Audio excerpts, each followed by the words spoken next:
afternoon. I'm not going to introduce myself first. I'm just going to jump into the topic.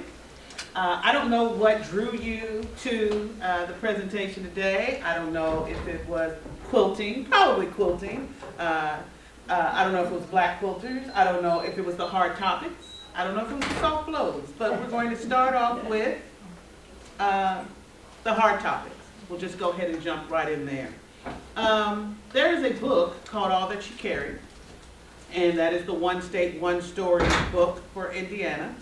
And I have been asked to do two kinds of conversations. One was, what is your conversation about the topic? And then the other one is, hey, can you take this book called All That She Carried and do a presentation around it? Because it's, you might find that it has something to do with quilting.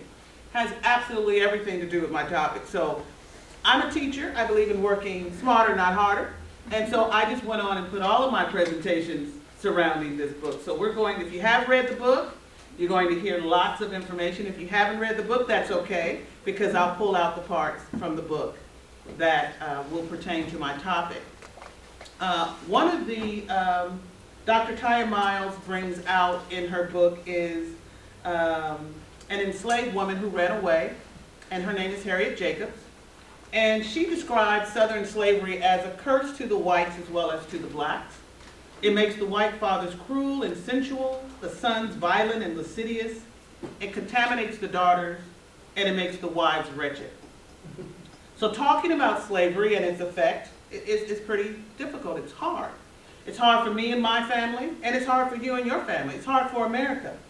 But one of my heroes surrounding American slavery chattel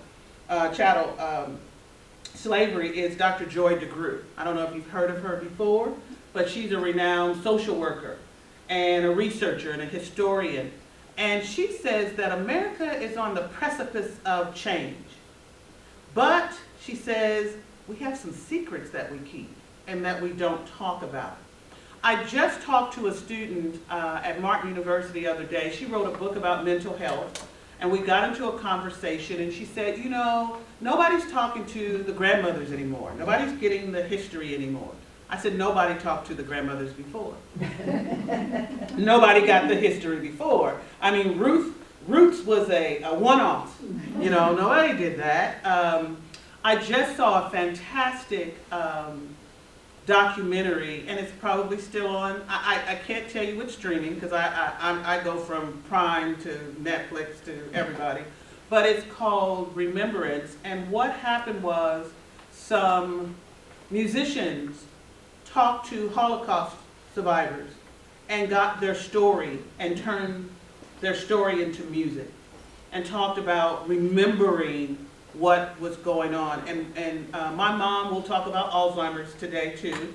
My mom died from Alzheimer's, and one of the things that happened was one of the survivors had Alzheimer's, and when they played the music, when he was playing her original song, she sang with him one note. Did you see that? No. She sang with him 1 second behind him. Like, she kept up, and it was an original song. It wasn't a song that someone had played on the radio for years.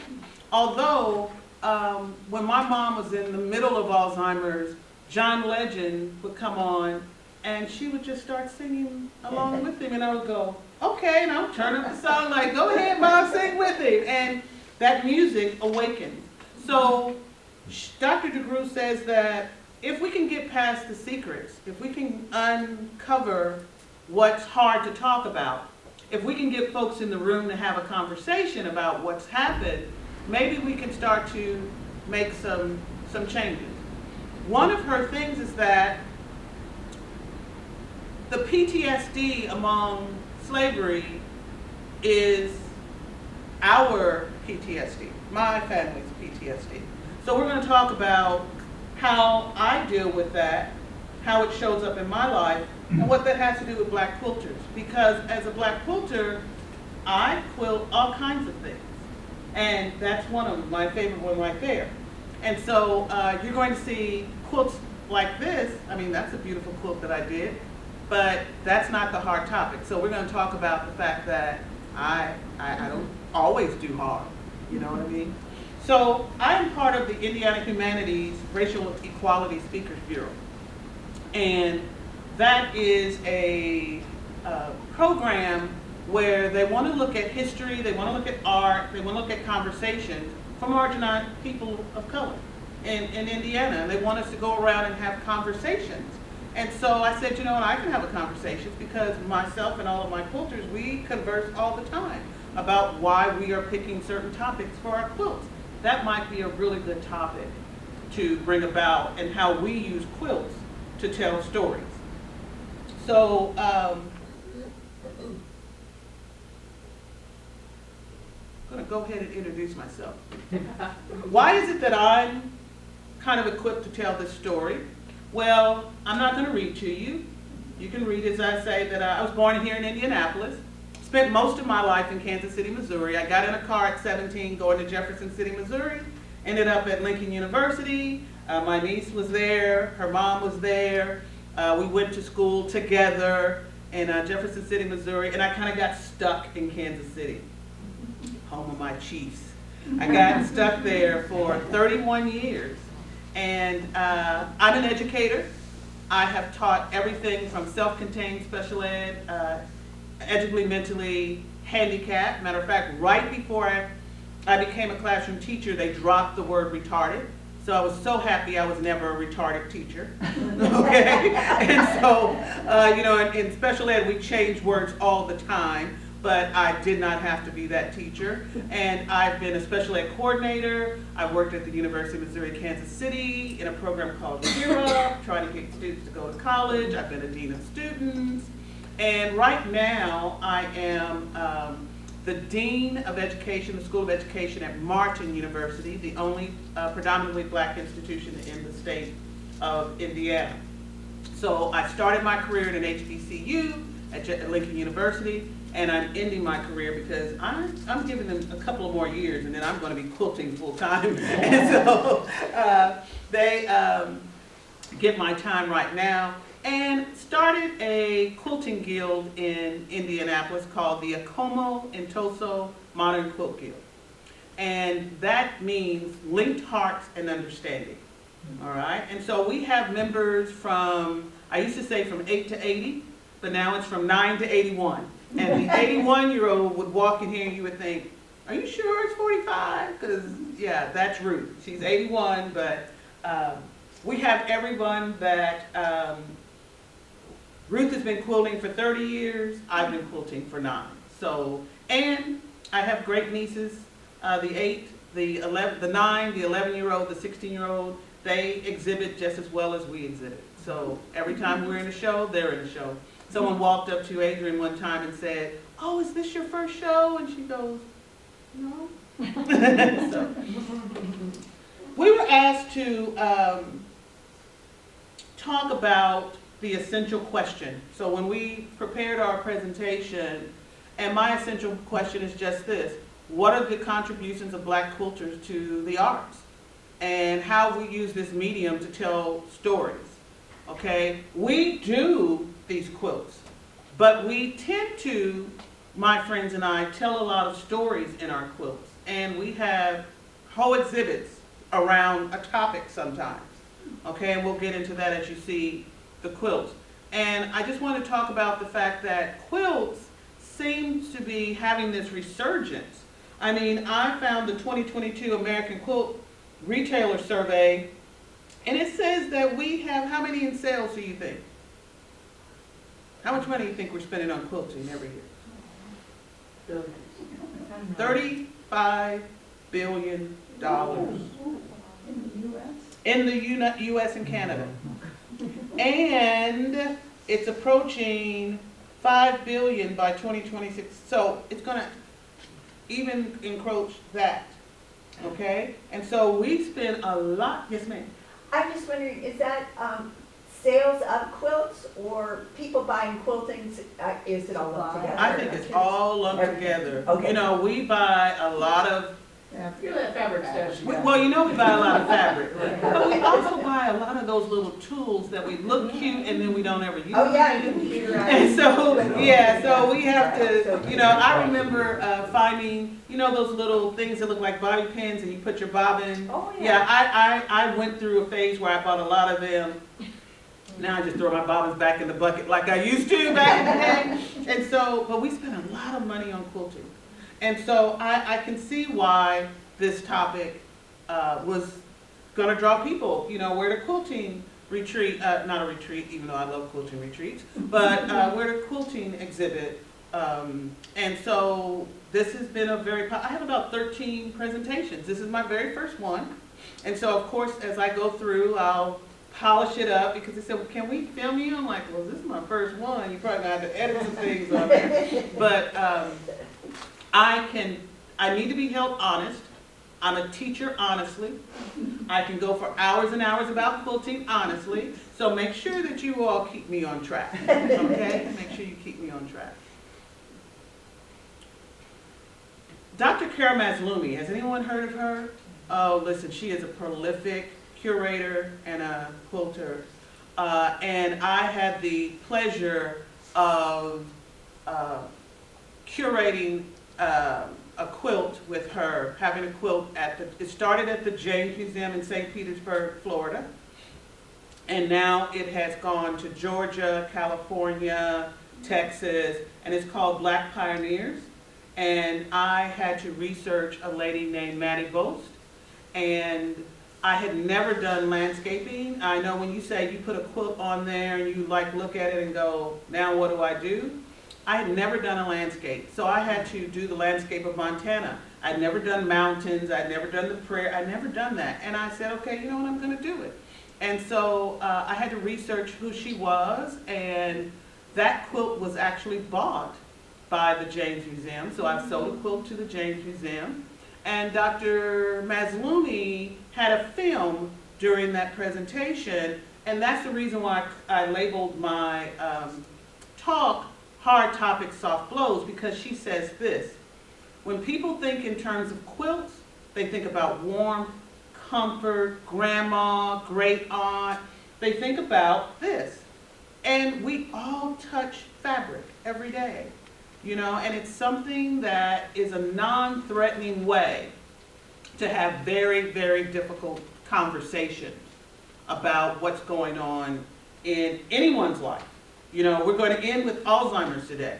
And so that's a difficult topic to talk about, okay? And so she said, you're not being lectured. You know, when you go to see a piece of art, you stand there and go, who's going to buy this thing? Yeah, but nobody has to hear that, you know what I mean? Or you stand there and go, oh my God, that's the most beautiful thing I've ever seen. Nobody has to come up and lecture you about it, and it's still a difficult topic. And that's kind of what quilting does. Even though some of the quilts you'll see today have a backstory of a difficult topic, it's still in and of itself is just a pretty quilt, okay? And we get to enjoy it for that too.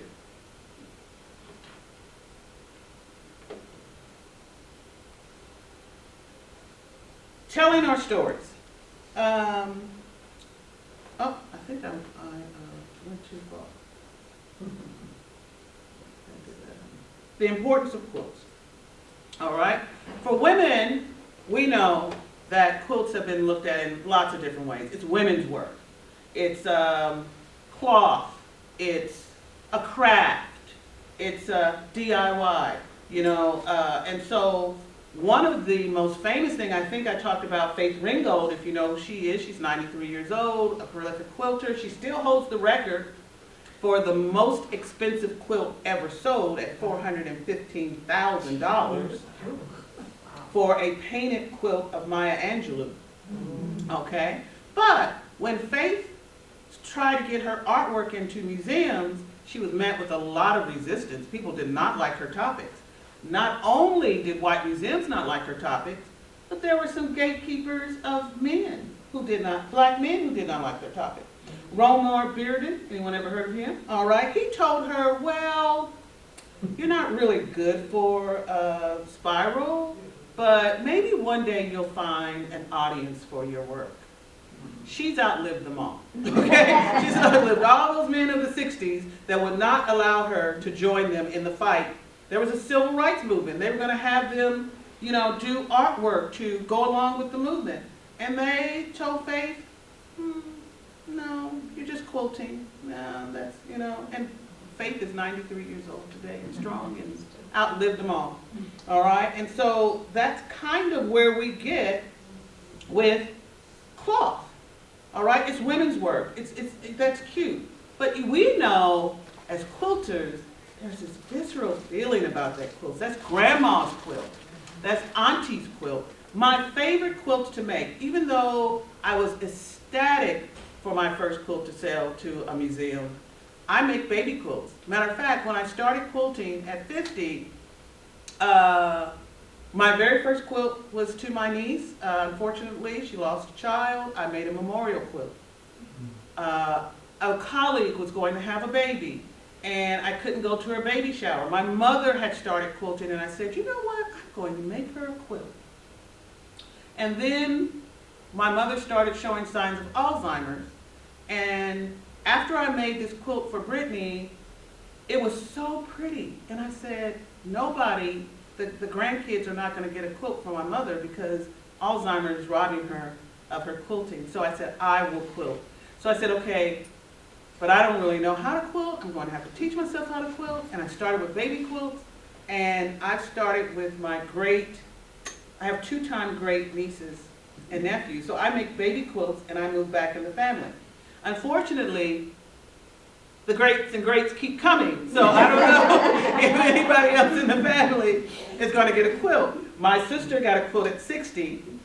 And everybody's like, okay, you gave Connie a quilt at 60. When are we in line? I'm like, well, another baby was born. And so I love doing baby quilts. And when I hear the story that Braylee will not let anyone else touch her quilt, or she will not go to sleep without her quilt, that's just as important as my quilt acquisition from the James Museum. And I love doing it. This purple scrappy is one of my absolute favorite quilts. It is truly a scrappy. I actually put scraps in a bin, and I just pulled and started sewing. I said, okay, I'm going to use purples. What else goes with purples? Well, orange is a great color combination. I'm going to do that. I learned the pattern. What I love about quilting is that it looks really difficult, but it's like really simple. It's just sewing in a straight line. I tell my guild members, if you can sew in a straight line, you can quilt. And so that's what I do. And even though this story is about slavery, it actually opens with a quilt. So Dr. Miles talks about the fact that her ancestor had a farm, and he was duped out of the farm, duped out of it. He could not read or write, and the white supremacists in the town said they wanted that farm. You know, right after slavery ended, some people did get 40 acres. They didn't get all the mules and things that go along with it, but they were allowed to start buying land. And he couldn't read or write. He put his X on the document that said, this belongs to us now.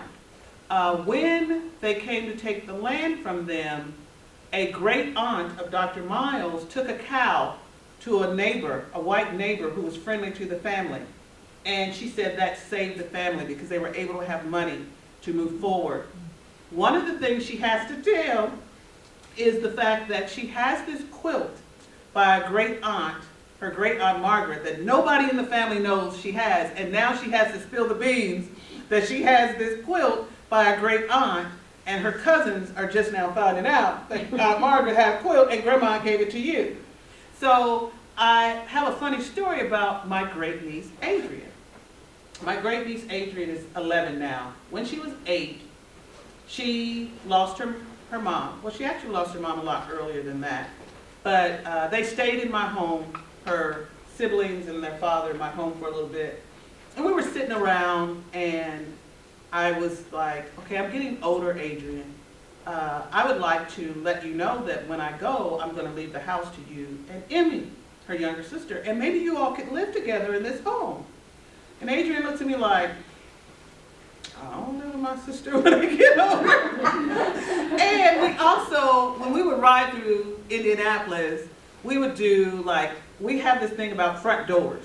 Like, we love bright orange front doors. There's a house on 62nd Street, Kessler, that has a bright orange door, and that's my favorite house in the city. So I'm like, they would go, Auntie Tony, you're coming up on your orange door. Or we're like, oh, there's yellow. And so she likes big houses. She likes I live in a ranch. She wants a big house.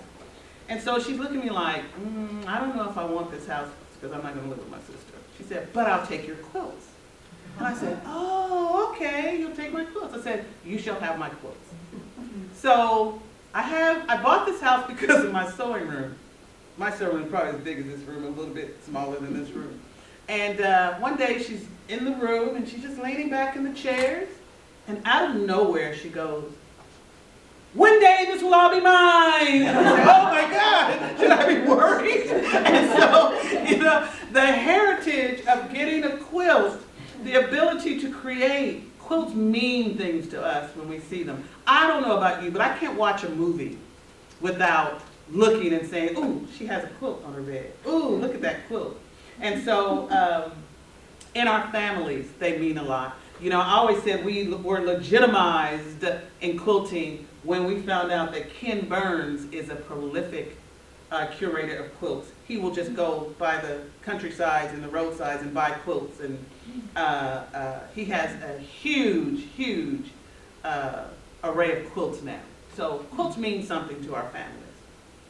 Telling our stories. All right, Nita, ready for 2A and 2B. So I really like this from All That She Carried, and it talked about the motion of piercing into the inside, grasping what has been buried beneath, and circling it back again. She said it's meditative, and that it heals. So again, I want to talk about how we as quilters will use the process to quilt to heal. So I have two quilts, and the reason why I'm showing these two quilts is because All That She Carried tells us about intimate stories, and it tells us about collective stories, okay? Intimate stories, Aunt Margaret's quilt that Dr. Miles was able to take. This book, All That She Carried, is about Ashley Sack. Has anybody heard of Ashley Sack? So Ashley Sack is about an enslaved woman named Rose.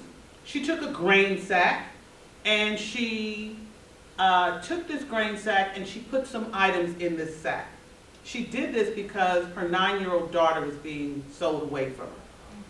The master died, and unfortunately that would throw lots of enslaved people into a panic, because just like I would go through my house and say, Adrian, you can have the quilts, Emmy, you can have some sewing machines, Nita, you can have all the furniture. Ashley became one of those pieces of property that was going to be sold away from her mother. So Rose took a sack, she put in it a couple of items. She put in a tattered dress, and we'll get into the dress in a little bit. She put in 3 handfuls of pecans. She put in a lock of her hair, and then she said she put in all of her love. All right?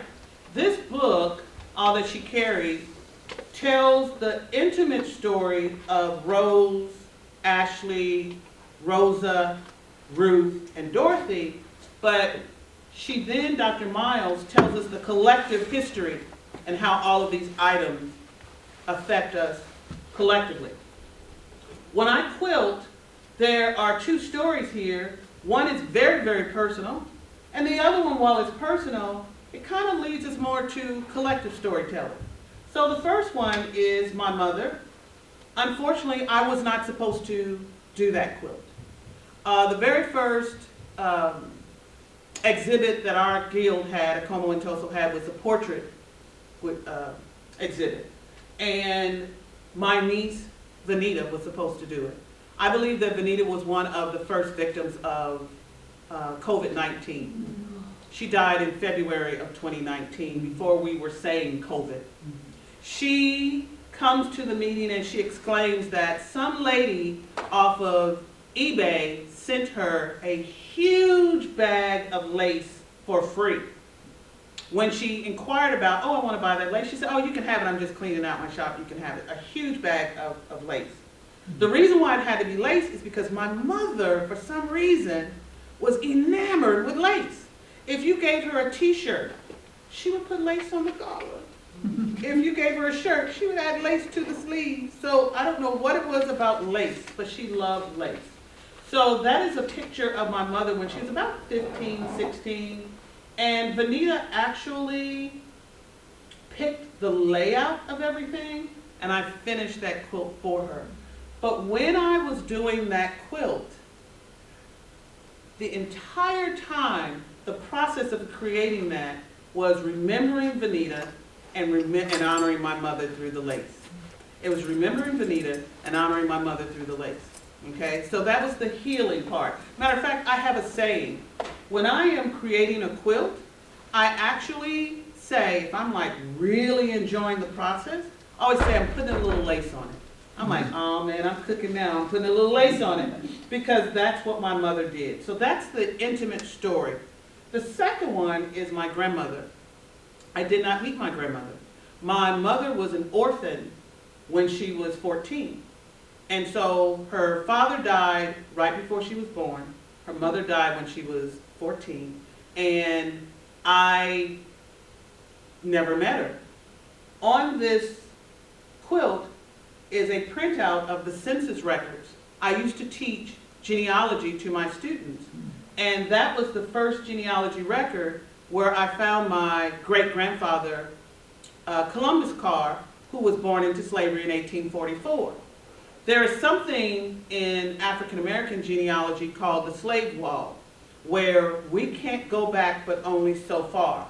And so the collective story of that quilt is that, yes, it is my grandmother, but with the census record, I was proving that if I wanted to find her in 1860, or my great-grandfather Columbus Carr in 1860, probably would have to say, okay, in 1870 he was 40 years old, so in 1860 I have to look for somebody named Carr and probably look for a 30-year-old black male.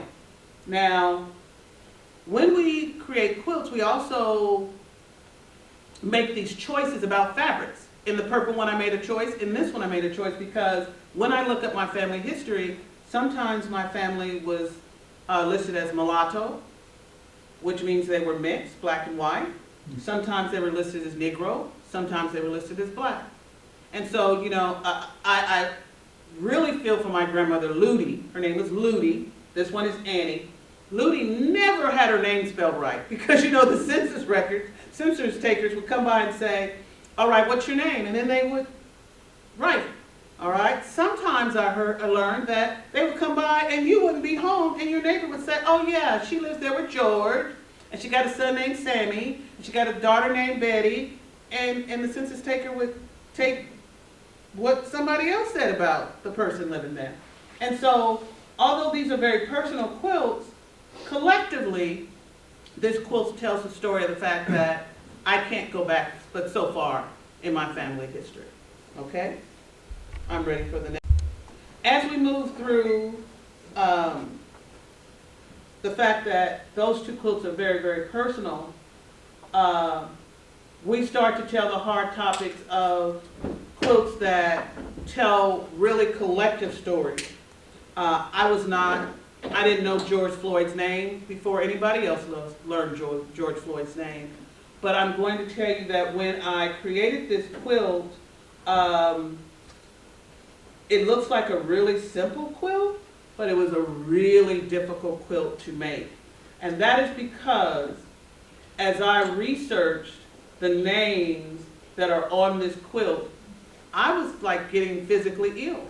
Like there were more and more and more names of police brutality or police shootings or gun violence that I could have put on that quilt.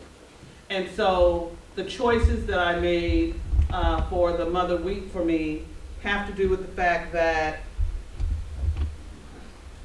those people who were killed over the years just kept growing. All right, and so me telling the story of George Floyd's killing is not my family story. Okay, and so as a black quilter, we often tell stories that don't belong to us personally. We tell stories that belong to us collectively. And I actually used that quilt in an international video for called Quilt Africa, and I was teaching how to applique and how to use African fabrics in applique. So that was a twofer for that one. I also teach how to print on fabric. So that's the word with the fabric. Does anyone know who Tarana Burke is? All right. Has anyone ever heard of the saying Me Too? The Me Too movement. She actually started the Me Too movement. And that's why you see words like activist, and you also see a word called, a name called heaven. This is Tarana Burke with the child that she didn't know. I just found the child and put her with the child. And I call it Finding Heaven. And what happened is that Tarana tells a story about the fact that she was at a camp that she was running for young women, and a little girl came up to her and wanted to talk with her. And she knew, there's something about this conversation that I don't want to have. And she kind of pushed her off and said, oh, go talk to her over there. The little girl was kind of put off, and she never showed back up. She looked for the little girl, and she nicknamed the little girl Heaven. And her whole saying was, man, why couldn't I just tell that little girl, me too? I was sexually exploited. I was hurt too. I was molested too. And so that's where the Me Too movement title came from. And so I just imagined that I would give Tarana a little bit of peace and give her the little girl coming back to her so she could say, I'm really sorry that I was not able to have that really tough conversation with you, and me too.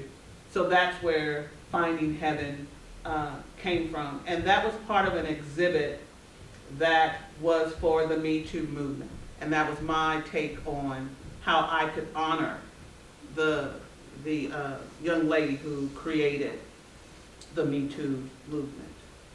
Okay. Let me show you the next one, flower. Anyone ever heard of Toni Morrison? Yes. Okay. Just the 28th and the 29th, library literacy group had the reading of The Bluest Eye. I read The Bluest Eye when I was probably a junior in high school.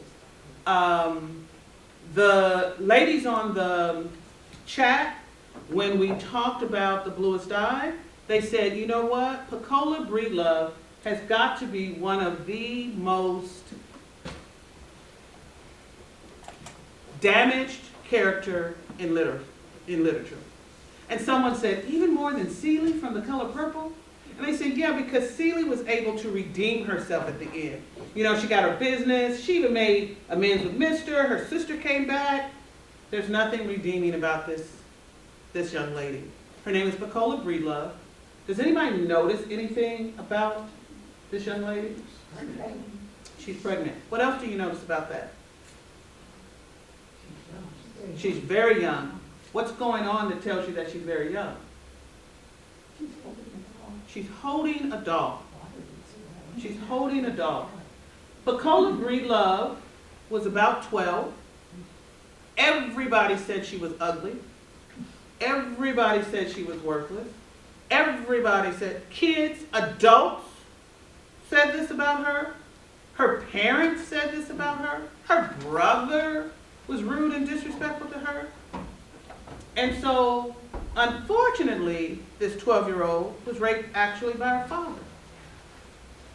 And so we're talking about the fact that this is a really hard story for Toni Morrison to tell. It's her very first novel. It opens up with the story from Dick and Jane, okay?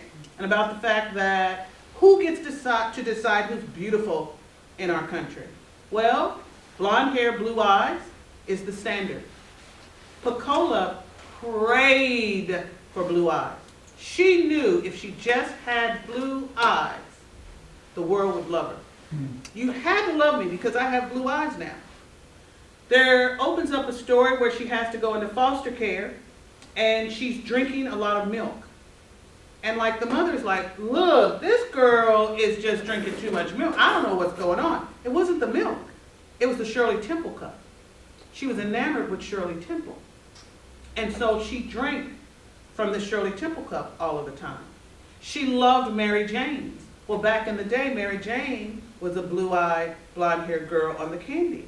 So that was her favorite candy.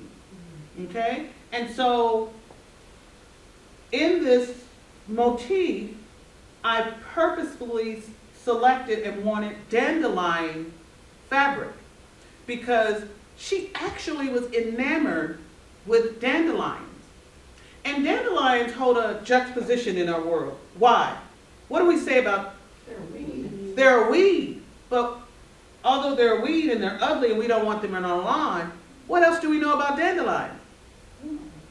Make a wish. Dandelion wine, dandelion greens. We use them for medicinal purposes.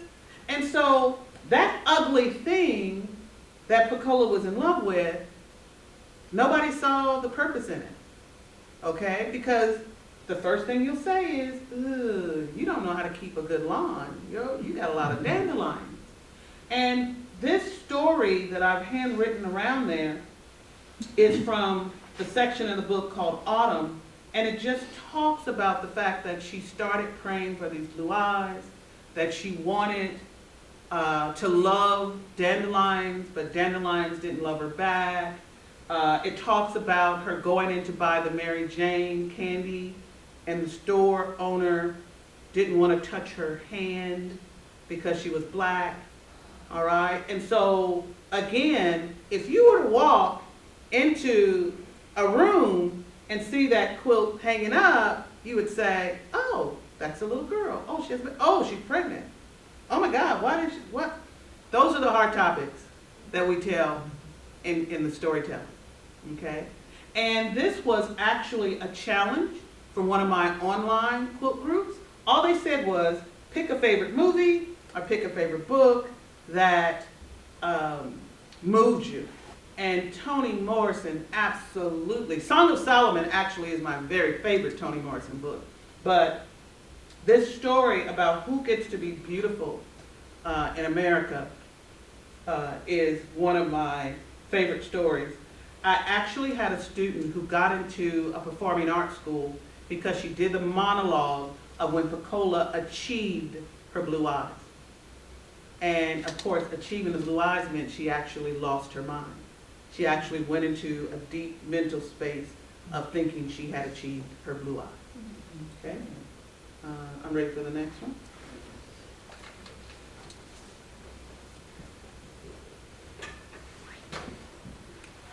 So, again, All That She Carried is a book that, and I'm just going to tell you the truth.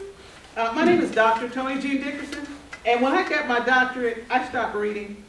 It was like, I'm done, I stick a pin in it, I'm done with reading. And I try to cheat my way out of reading this book.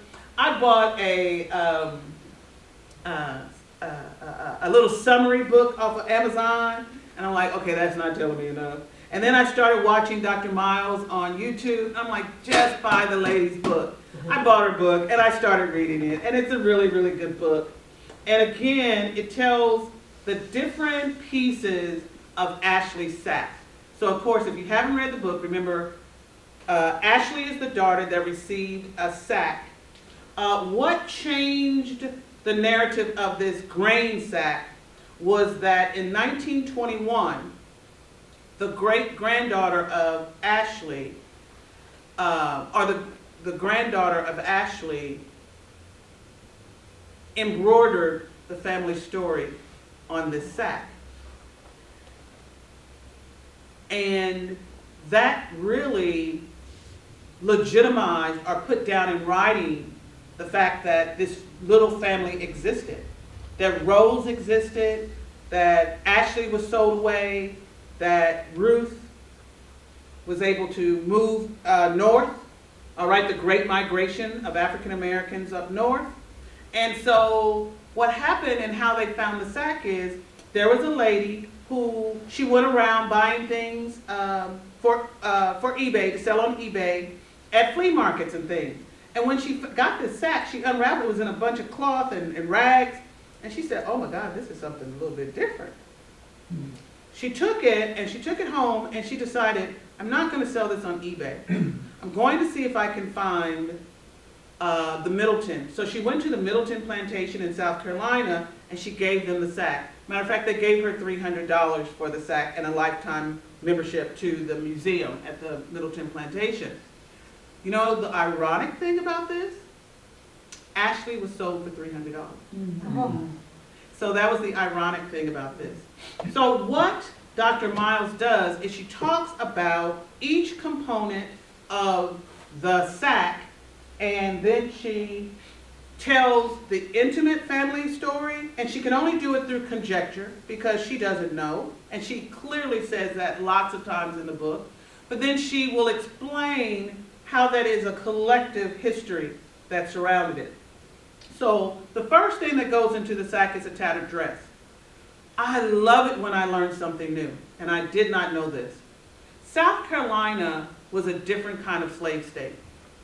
And one of the things that they said about South Carolina is that a lot of the planters that made their money or their mark in South Carolina came from Barbados. And if you know the slave trade, you know that there's the triangle, right? Well, if you were coming over from Africa and you were kind of unruly and not a docile participant in being kidnapped and sold into slavery, you could be broken in the Caribbean islands. And they were ruthless. The whippings, the beatings, it was ruthless. A lot of those planters ended up in South Carolina. South Carolina did not leave things to chance. They put things in writing, like in law. One of the things that I learned, I knew that the slave didn't wear good clothing, raggedy clothing, you're not going to be in the best. I did not know that there was a such thing called Negro cloth. And Negro cloth, by law, they politicized clothing, and they made sure that it was the cheapest clothing that they had, okay? The cheapest clothing. And sometimes the slave master would say, I'm not even gonna buy the Negro cloth, you have to weave your own material. So the women, after they worked in the field or worked in the house, would go and they would weave the clothing. And it just was cheap. It was meant to be degrading clothing. It was meant to be clothing that kept you as property realizing what your station was in life, okay? However, even during slavery, black women would find buttons or ribbons or things in the wild and would do up their dresses. And they were allowed to do some things at church, for church on Sundays, but sometimes there were prices to pay for doing that. And so she talks about different ways that women were punished, enslaved women were punished. One of them was Louisa Piquet, and she was going to be sold from her one master to the other. And the master got drunk some kind of way and ended up giving her some money. And she was like, I'm gonna take this money and I'm gonna buy me a dress. And so she bought her a really beautiful white dress that had these pink leaves all over them. And so when she was put on the open market to be sold, she was like, oh, I have to get my dress. I have to get my dress. And the new master said, if you do certain things for me, I will make sure you get all the dresses that you need. And so she never did get that dress. And I remember they're saying, in the book it talked about how she got word to her mother, please find that dress and do something with it, because she fell in love with that dress. The other one was a lady named Selah, and Selah unfortunately broke a lot of rules. She made a beautiful dress because sometimes they would be lent out to other plantations or other places and they could earn a little bit of money. And so she took that money, she bought some better material than she was above her station, and she made a bonnet. Well, that was really a no-no to make this bonnet. So she wore this to church, and she, number one, wore that to church, and number two, she came back to the plantation late. And the lady of the house was sitting on the veranda, could see everyone coming onto the plantation, sees her trying to sneak in, and of course the clothing gets torn off and the bonnet gets burned. And she talks about in the book how that was a big thing because that hat and the wearing of bonnets was like the in thing for women of the time to wear bonnets. It signified that you were a lady. So everybody knew that the burning of the body, you are not a lady. You are not to be thinking you're above a certain station. You are property. Stay in your place. And so, two quilts before you speak to what African American women like to do with clothing. My mother would buy a hat, a purse, and shoes all at the same time so that they matched. All right? The first one I'll show you is over here, and that's called Everything's Fine. We actually do different exhibits around the city as a guild, and this one was for Spirit in Place. Has anybody heard of the Spirit in Place festivals? Well, this one was, what do you want me to call you? What do you want to be known by? And we work with an organization called Trusted Mentors. Trusted Mentors is a group that they work with people who have been probably homeless at one time, incarcerated at another time, just had a hard time, and they put them with a mentor that helps them transition to a better life. So we gave them a little survey, and we said, what do you want us to, if an artist could make a quilt for you about anything, what would you want it to be? Nita's, this is my niece Nita, everyone. She's a founding member of Akoma and Ntoso, our quilting guild. She was told that they wanted to get away, and they just wanted to rest. So she did a beach scene. The lady who gave me this said, I want an African American woman in some fine clothes. That's what she wanted. And so that's what I gave her. This is a very famous picture from the 30s. All I did was say, give me a lady in the 30s that was dressed really nicely. And this lady's picture popped up, and I put her in African fabric and kind of updated it. But fine clothing is something that we think about in our culture a lot. And a lot of times we will say that the things that we do from our ancestors is in our DNA. You know, I'm hooked on finding your roots. Hooked on finding your roots. And you will see most of those people like, I didn't know my grandmother ran a cat farm. You have 30 cats in your house, you know. I did not know my great-grandfather was a lawyer, and you're a lawyer. So those kinds of things run through families. Clothing and dressing up nicely, wearing hats to church, you know, that southern thing of church hats among African Americans is a thing. Now you notice my young lady has her hat on, and this young lady here has her hat on, and it's called Sunday Morning. And this is from one of our guild members, Verna. She said her mother bought her hats to match her suits also. And so this is Verna's mother, and it is her homage to the fact that her mother's suits for Sunday had to be the best. All right? And so again, I love when I learn something new, and learning about the fact that this clothing was so important politically to everyone. Remember, I told you it's not just my story that we're telling. I had never heard of Negro cloth before. All right, and the fact that I'd be cheap. Now, I did learn lately also, Brooks Brothers,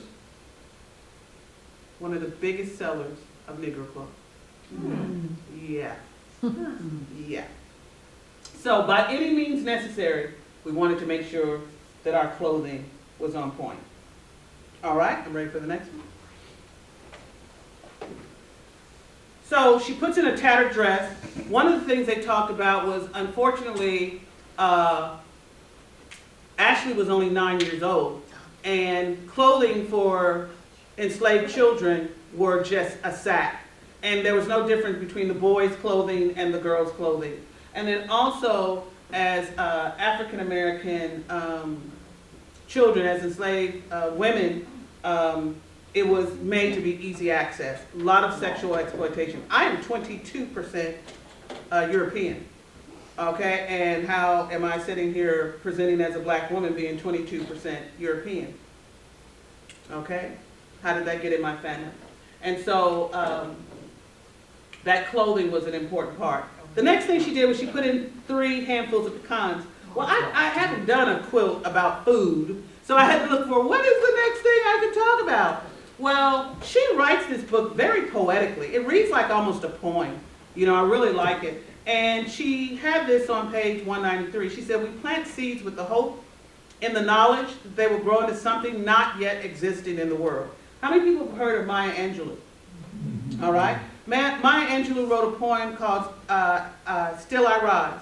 All right. And one of the lines in it says, "I am the hope and the dream of the slave. I rise, I rise, I rise."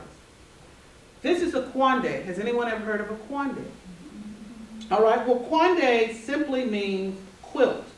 And it was created by other people in the black diaspora called city people. And they were from northern Africa, and they were enslaved in India, and they are still there today. Well, they made something called quande. And what they do is they take their old saris and lots of old clothing, and they take a piece of material, and they build the quilt going around in a circle, and they're folding it under. And I actually did that. I don't hand quilt. So this is a big deal to me, okay? My mother hand quilted. And I said, you know, when I learned about it, I said, I'm going to do a quande one day. And so, of course, I had to tell a story. This actually tells the story of my family tree. It goes back to the slave wall. The fact that I could not find anyone past my great-grandfather, Columbus Carr. And so this quilt is 21 inches wide by 70 inches long, I believe, and it tells 7 generations. That's all I could name from Columbus Carr to my 2 times great niece. So I had to go forward to get 7 generations. Okay? Bailey. I picked colors for a certain reason. I picked blue because 99% of my family comes from the great state of Kentucky. Kentucky is the bluegrass state. I picked certain fabrics for a reason. There's a little piece of fabric that has a little piece of blue and white going on the edge. I took my mother's blue jean dress that she made, and I cut it up. I've made an apron from it. I put it in my quilt that is honoring Wes Montgomery. That's at the Indianapolis International Airport right now. You know, he turned 100 last year. So I'm in that exhibit, and I put it in this quilt. So I moved up for the blue. I wanted to definitely have the sun and the sky, because I wanted to say that even though we were enslaved people, and Dr. DeGroot says that we're not a people that are sitting around crying. I mean, my father who raised me signed his name with an X, and yet I have 4 degrees. So we're not sitting around saying, oh, wow, my father couldn't read or write, so poor me. No, we keep going, okay? And so we still rise. You'll see lace in that quilt. Because again, anytime I can honor my mama, I will do it. And so I honor that. So I use this to tell lots of stories. Number 1, the length of it honors my family. The width of it honors my family. If you see a Holocaust survivor, what is one of the things that they will always say? Never, never forget. However, when we talk about American slavery, what do we say? You never remember. Could you get over it already? Oh my God. Guess what? Columbus Carr, Annie Carr, Linda Edwards, Tony Dickerson. My Uncle Frank, who helped raise me, lived in the house with Columbus Carr. He grew up with his grandfather. So we're not talking generations after generations after generations. No, we're talking, I'm only the 3rd generation. That's why it's 21 inches across. This showed at QuiltCon. Has anyone heard of the Modern Quilt Guild's QuiltCon? It showed at QuiltCon. And someone came and got me and said, oh, you need to come meet this lady. She's over here crying about your quilt. I'm like, why is she crying about the quilt? What happened? Well, it wasn't so much the backstory, but again, remember, when you are experiencing art, you find that commonality some kind of way. It was the fact that I heavily talk about the fact I honor my mother in my quilting. Her mother had just died. And she couldn't stop crying. She said, I'm so sorry, I'm not a crier, I'm not a crier. But, you know, I can wax poetic too sometimes. And so how I described it was about my family and about the fact that I put this together also to honor the city women, the other people in the diaspora. All right? And so that is called 7. That's called 7. Okay? A lock of hair. Remember, she put in a tattered dress, 3 handfuls of pecan, and a lock of her hair. Victorians took locks of hair and put them in lockets, didn't they?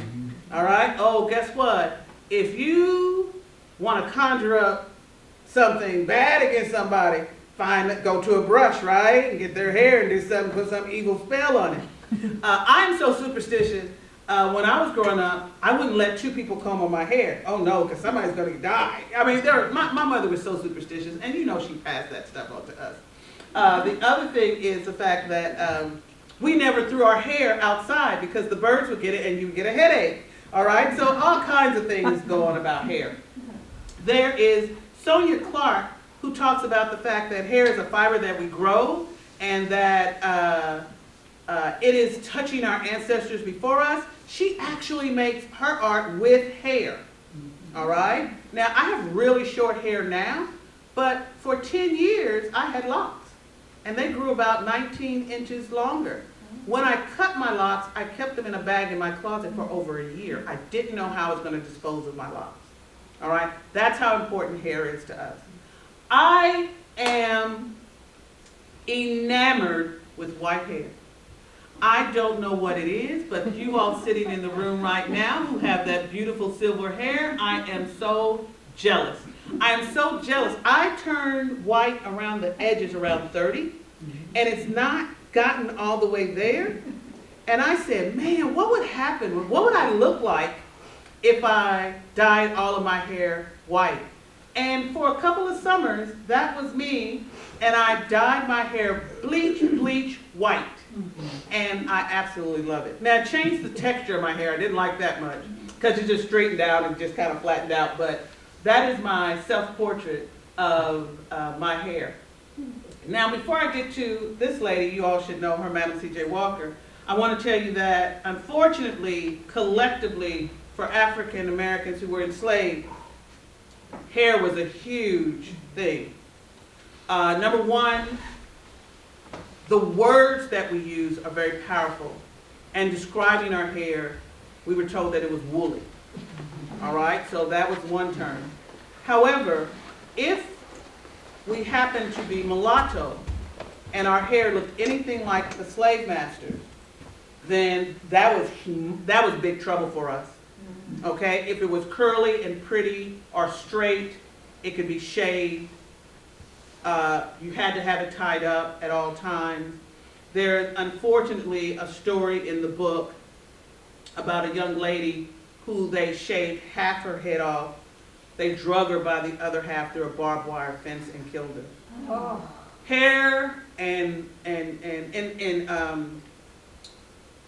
New Orleans, the whole group of women who had to always have their hair covered because it's just beautiful hair.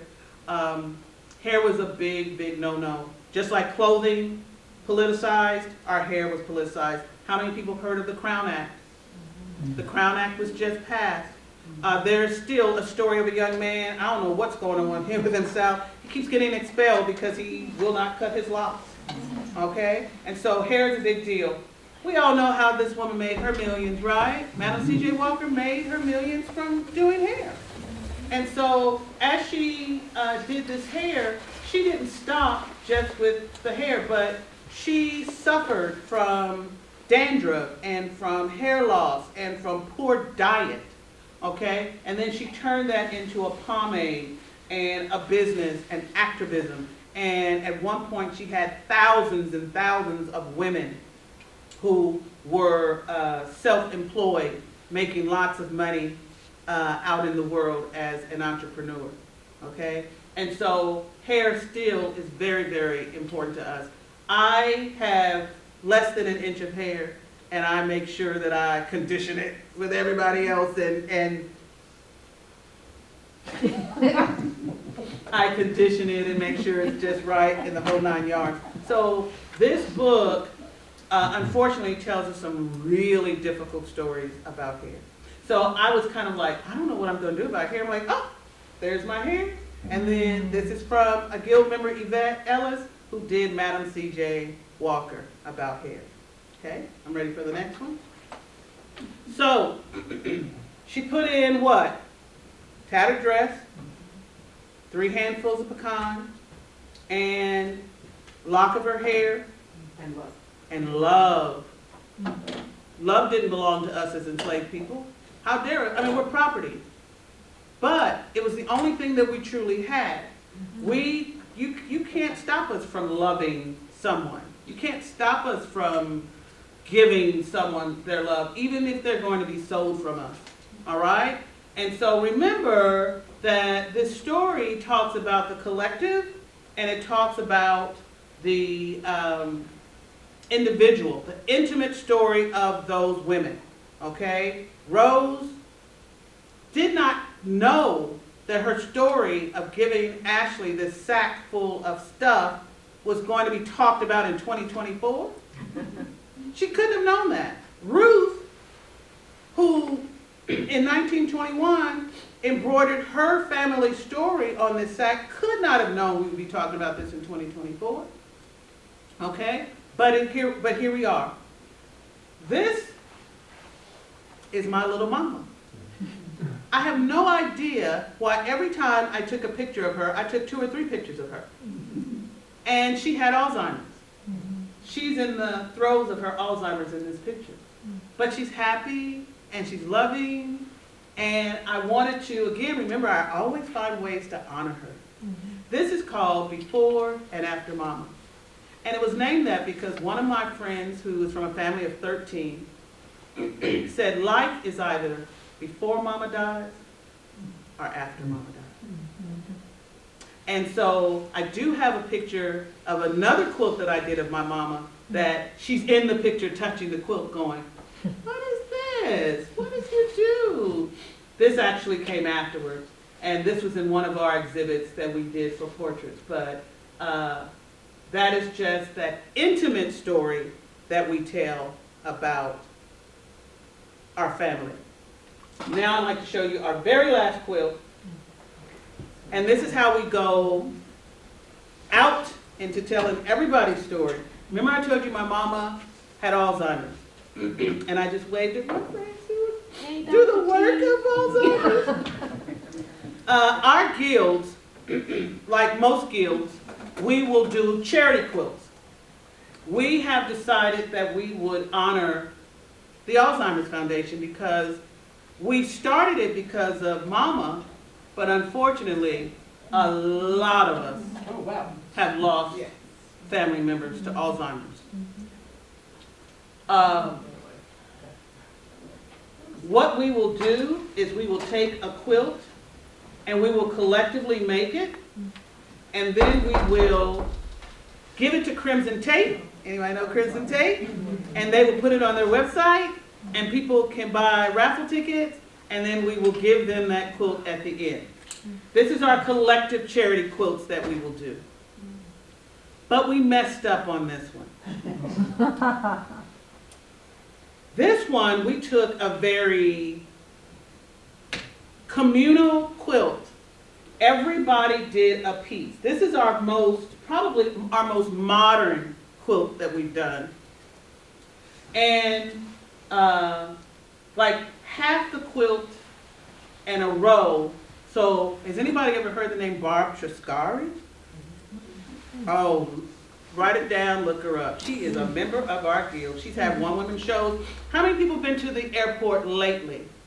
There is a humongous mural out there that 40 feet wide and 50 feet tall. That's Barb Triscari. She is a fantastic quilter. And so she did that side, and then Stacy did this side, and then I did some over here, and somebody from Texas did that, and it looks like maybe one person did it, but this is what we do collectively. Everybody gets a piece of the pie, we bring it all together, we send it to a quilter, we give it to Crimson Tate, they sell it, somebody wins it, but we messed up. For some reason we said, you know what, let's tell the story of our ancestors on this quilt. Oh my gosh. When we told the story of the ancestors on this quilt, we got it back and I said, we can't give that quilt to anybody. That tells our stories. So I'm going to read one of the stories. If you come up and look at this quilt before you leave, you think I put words in quilts. The whole quilt tells the story of an ancestor. So I'm just going to read one and tell you why we can't have it. The block artist is Alnita Renee Lee. The ancestor is Linda Edwards Dickerson Lee. All of that is written in this quilt. The birth information, she was born in 1934 in Elkton, Kentucky. 2019, she died right here in Indianapolis, Indiana. And here's her story. Mama, Mamacita, and Granny. That's what I called my grandmother. That depended on her mood and what I was trying to get her to do at the time. A big part of who I am is because of her. I'm a well-blended woman because of the many strong women in my family that she raised. I have a piece of them all. Growing up, Mama was the pattern to which my life was sewn. My rock. She was jazzy in your face.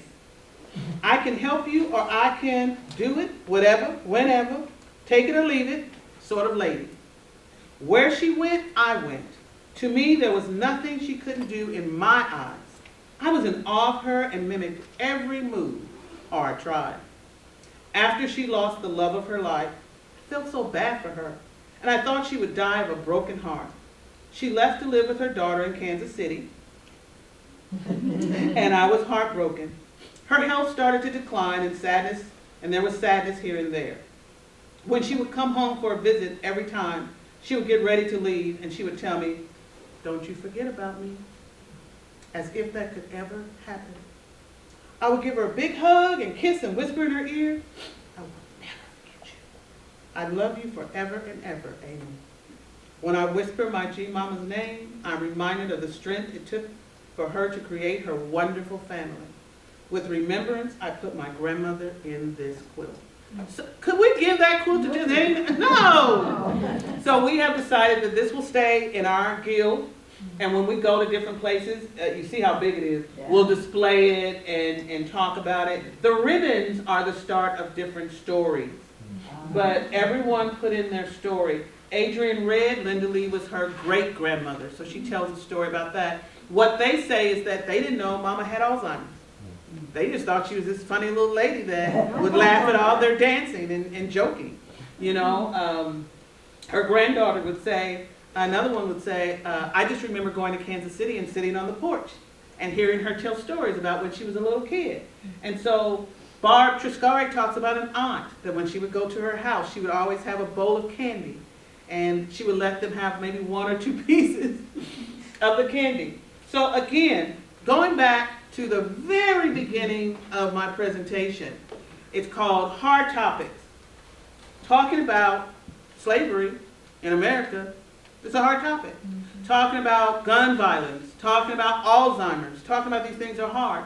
For some reasons, as black quilters, we kind of like telling these hard stories. I don't know, we just do. And I could have found many other quilts I could have brought. I have a crayon relief quilt that I did of Mary Church Terrell. Anybody know who she is? She diligently fought against the Mammy image. All right? She actually stopped a Confederate monument from going up in Washington, D.C. All right? And I took and I drew with crayon her with, instead of lift as we climb, I put a red handkerchief, which is the symbol for the Aunt Jemima in her hands. So we tell lots and lots of hard stories. One of the things that I would like to say, and to end this, and if you have any questions, is Joy DeGroot says that when you come into a room like this, the most important thing is, are you ready for the conversation? Are you ready to, you chose to stay here during the whole thing, and we talked about Negro cloth and people being pulled through barbed wire and all of that, because guess what? It is our American story, and we have to get past not talking about it. Just like the Holocaust survivors were told, don't forget, we can't forget. And we have to have these really, really tough conversations. But not all of them have to be like this. A lot of them, when you go into an exhibition, they'll just be there. And you can take it or leave it. And you can have that story. But that connection that you will have come from having a deeper conversation and saying, what do I think about that art? What do I think about that story that Quilter tried to tell? Okay. All right. And that is my presentation. Thank you so much.